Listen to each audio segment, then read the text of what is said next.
met Derik. He was an actor and a writer. I said, why don't we write a film together and I'll direct it and you act in it? And then I went out first time, 2019, I went to country. I didn't know what I was doing there. I didn't realise how much I didn't know. And then when we came back, we had long conversations, and I said, Derik, I don't actually think that this is something that I can direct, and I'm not directing it, I'm doing one part of a directing, but I can't speak language. I'm not organising this community. I'm not structuring a scene or a performance, actually. That's really what you're doing. And it would be untrue to not have you as a director, because that's what you're doing. And two, I think the only way that the story could be told was for Derik to be the one to tell it. As an Aboriginal person, when you go to a different country, you don't feel at home.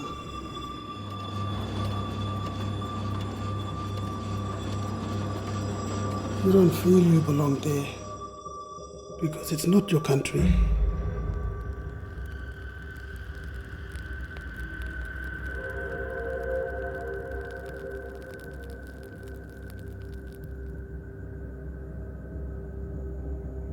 It's been 5 years since we met, and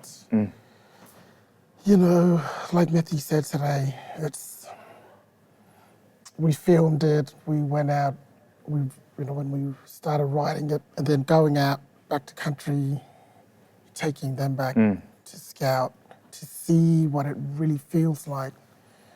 My story, my journey, as a filmmaker and director and writer and producer. And following it on after that. But it also, after the first trip, it gave us more time to creatively think about it. When we came back to shoot in 2020, that week, the global pandemic shutdown happened. And so 2 years of just thinking it through and talking and, building that relationship, I think it's an incredibly difficult collaboration. That's the truth of it. And the reality is that that's because we do come from two different worlds, right? So Derik comes from blackfella world, I come from whitefella world, and we come from one country, right, that we call Australia. Yeah. But, what we learnt growing up, the big C word of culture, these were different. And for me, the big gift of the film was what I learnt from Derik. But that journey of finding a collaboration between what I learnt, which is a white Western voice of cinema, and Derik's storytelling, which is 60,000 years old and comes from country and from culture. I mean, these aren't really built to go together, For sure not. No. But it was like a really big challenge. Like, we still fight and argue and get our points across, and it's something that white Australia and people, from other countries don't see that, the segregation in our country, the racism of both. We still fight. We are fighting war at home every single day. It's hard for Indigenous and a white fella to get together and, have that trust. No. It's hard for me it was very hard for me to trust him, even in this 5 years, Yeah. Right up until last week, it's a journey. It's an ongoing journey. It's an ongoing journey coming here, and I think you brought me to Europe. Why? I still get very insecure. And he's like, dude, we live in this world. Like, it's your world, it's not my world.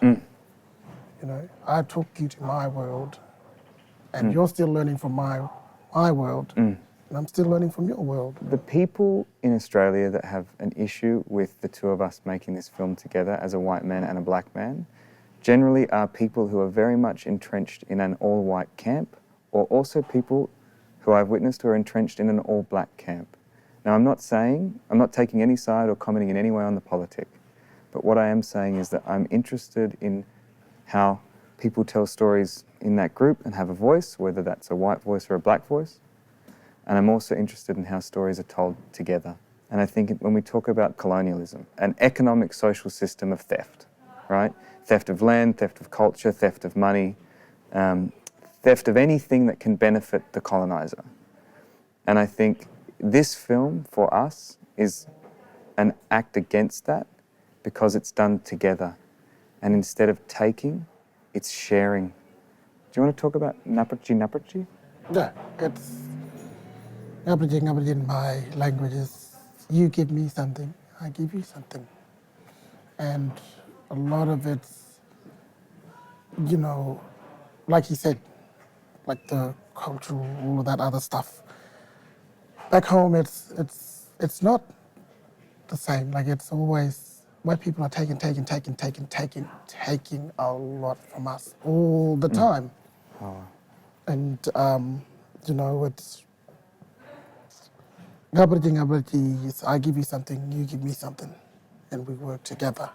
And, you know, there's no kings, queens, princesses, no, none of that. Everyone's all equal moving forward.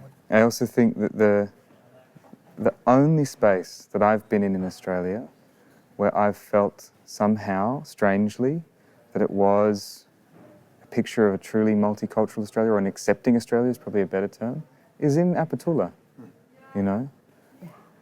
It's I hope it's okay for me to say, but you know, in Aputula, I never felt people see each other as black or white necessarily in community. I saw people see each other as human beings. And if you're part of community, if you give to community, if you really are there and present, doesn't matter. And for me personally, making this film and what I've learned from Derik and the community that Derik has and that has accepted me into it in whatever way is something that's been incredibly healing for me as an Australian being on country that is not my own, but that I was born to, and that I can't say I wasn't born to, because I was. It's the practical reality. And I want to feel home there, you know. And feeling home there for me has been about, you know, finding a way for us to tell story together.